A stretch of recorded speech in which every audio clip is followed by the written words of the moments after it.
So in this video, I'm going to be making a media center for any place that doesn't have like a smart TV. You don't want to put another computer system in another room just to watch Netflix or Hulu. And so in this video, I'm going to show you how to install Netflix onto OSMC, onto a Raspberry Pi. It's not that complicated and it looks really nice. And everything works. It's great. There's a lot of customization in OSMC, and you guys can experiment with that all you want.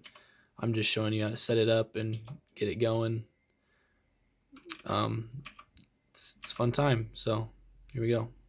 So to start off, this is the Raspberry Pi. I won't go too much into detail on this because I'll leave a link in the description on a video that has the overview from the Raspberry Pi site. All you really need to know is it has 1 gig of RAM, has a quad-core processor that runs at 1.4 gigahertz, and this thing is crazy small. I mean, I have large hands, but still. It's crazy that something this powerful is this small. And it only supports a LAN connection. So if you're hooking this up somewhere that's like really hard to get to, you might need a USB adapter. Super inexpensive. You can get them in kits. Like you can get a Raspberry Pi kit that comes with one, comes with all this other stuff. I'll leave a link to that too because that's what I got actually. It all runs off of a micro SD card. Super nice because they're really cheap, and you can get some that are pretty large, but you don't really need any for any projects. 16 is about the regular, 32 maybe if you want to do something wild. But yeah, so here we go.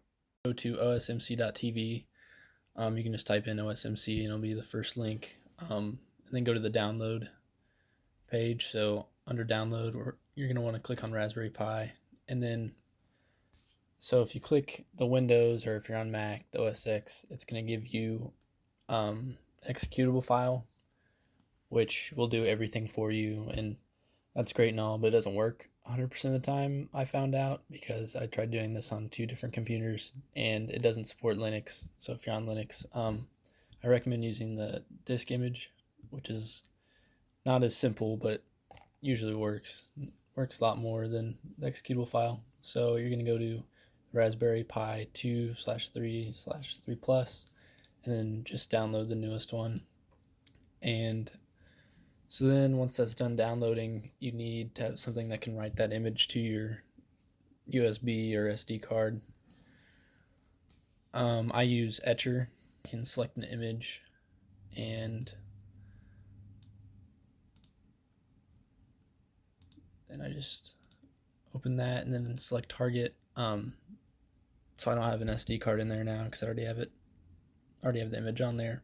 But so you can select whichever device you want it on, press continue, and then you hit flash, and it'll go for a while, and then it'll say flash complete.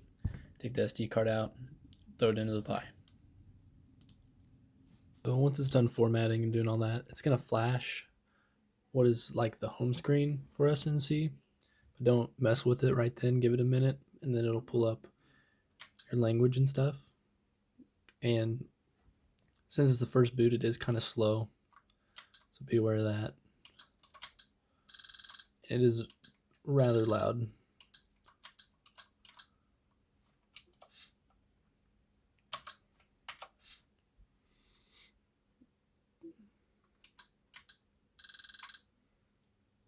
Oh.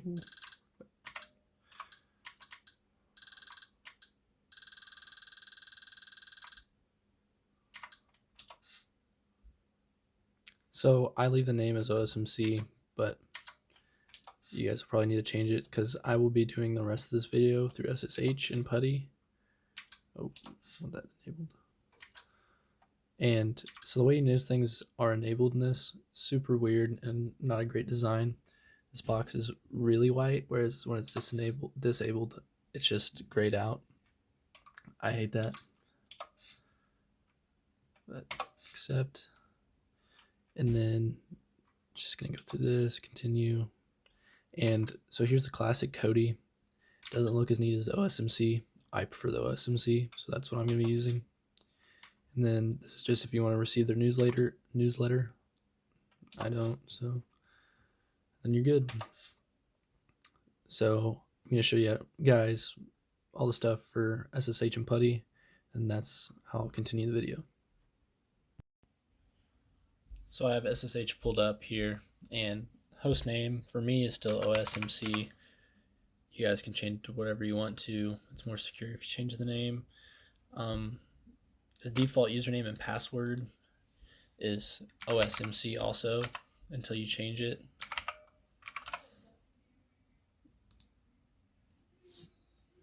And then this is just a potential security breach because of the key, but you can just skip or add or update. I'll just update.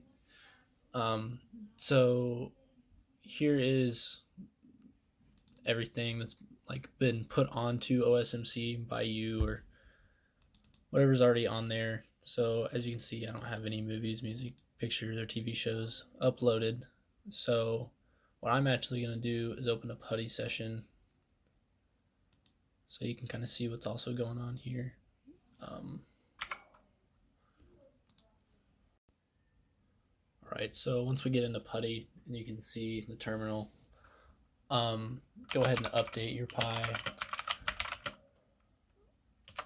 And I'll leave a link that has all these commands in the description so you guys can speed through this pretty quickly. You don't have to watch this too closely.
This all looks kind of complicating if you're all new to this, but really a lot of it doesn't matter. As long as you type in the right stuff, it'll be fine. I started doing projects with the Raspberry Pi probably a year ago, and I didn't know anything, and I just started doing this stuff and found out it was a lot easier than it looks. And some videos really overcomplicate things by throwing a lot at you that you don't really need to know just to like have some fun with a little computer that you bought. So that's why I've kind of been putting these videos out now. So, right, so we're getting there.